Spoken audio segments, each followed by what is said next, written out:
आज की इस प्रेस वार्ता में मित्रों, सीपीआर और आप सब, यद्यपि मैं प्रेस वार्ता में कोई नई बात या ऐसी कोई अलग से बात नहीं कर रहा हूँ।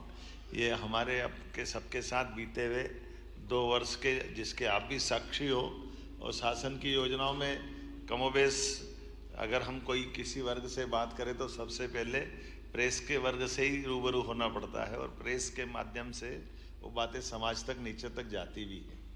उसी सिलसिले में यद्यपि ये सरकार के गठन के साथ जो जो काम किए गए हैं, विभाग भी बहुत सारे हैं, योजनाएं भी बहुत सारी है, और बहुत सारी योजनाओं में बहुत सारे क्षेत्रों में काम करने का प्रयास भी किया गया। लेकिन काम को करते करते ये बात भी सही है कि समय 2 साल का लगा, लेकिन ये काम भी इतना बड़ा रहता कि 2 साल भी बहुत, अगर हम पीछे देखो तो बहुत लगते हैं, आगे देखो तो बहुत कम लगते हैं। पिछले मतलब इसी महीने से 2 साल की समीक्षा बीते कामों की और 3 साल के टारगेट विभागवार इस दिशा में काम करना प्रारंभ किया था, और वो सिलसिला चल भी रहा, काफ़ी हद तक हो भी गया है।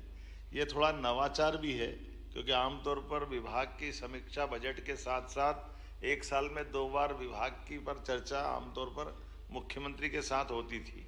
लेकिन हमने इसमें थोड़ा नवाचार ये जोड़ा कि बीते 2 साल की भी अच्छी बातों को लेकर के सारे माननीय मंत्रीगण अपना प्रेजेंटेशन दे, और उसी सिलसिले से जोड़ करके ये विकास और सेवा के 2 वर्ष, यद्यपि यह बात सही है कि यशस्वी प्रधानमंत्री नरेंद्र मोदी जी के शासनकाल में पूरे देश की कार्यपद्धति, काम करने के तरीके, टारगेट, केंद्र का समर्थन, और आज तो और जोरदार चीज़ आ गई है, वैश्विक परिस्थितियां भी आज के समय में भारत के साथ एक अलग प्रकार से जुड़ रही है, और ये जो वर्तमान का दौर चल रहा है उसका तुरंत असर ऊपर नीचे आने का भी पूरा बना हुआ है।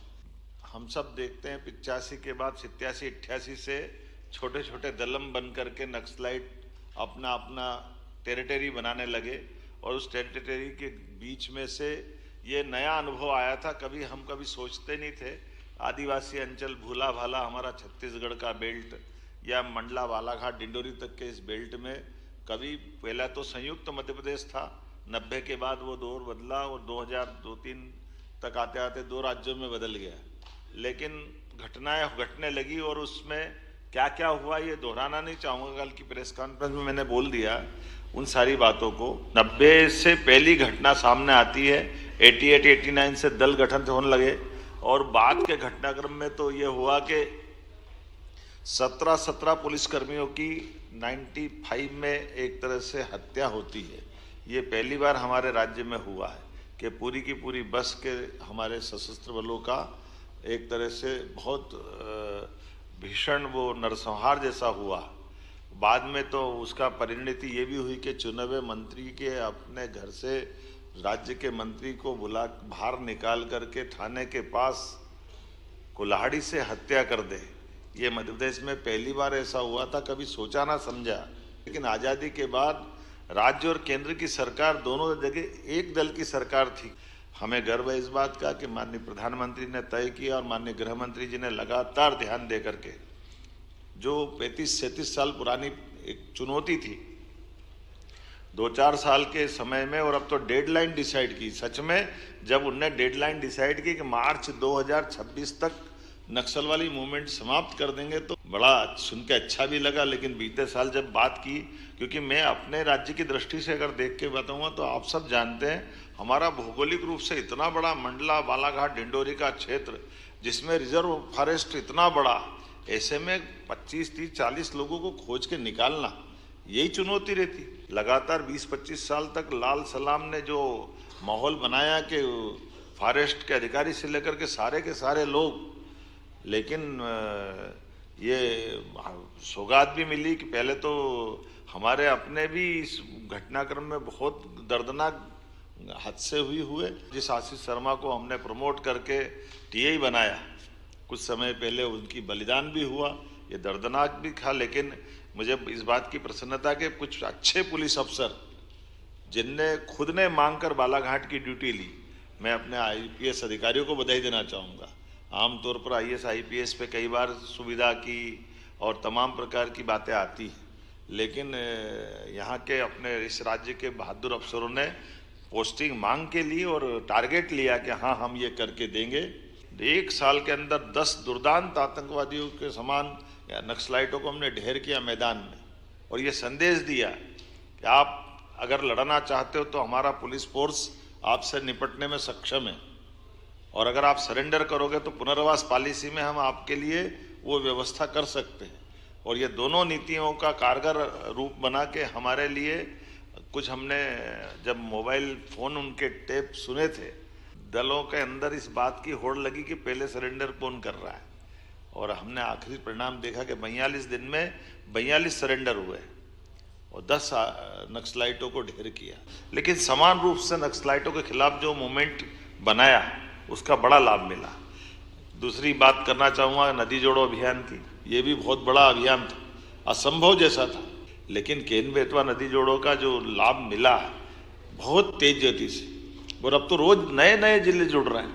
नहीं तो हम इधर कभी सोचते नहीं थे कि भोपाल, इंदौर, उज्जैन ये तो नर्मदा जी से ही जुड़ गए थे, लेकिन ये पर्वती कालीसिंध चंबल का कैचमेंट एरिया है। इधर नीमच, मंदसौर, चंबल तो वर्षों से थी, गांधी सागर डैम भी वर्षों से था, लेकिन पीकेसी योजना से अब लाभ पूरा लेंगे।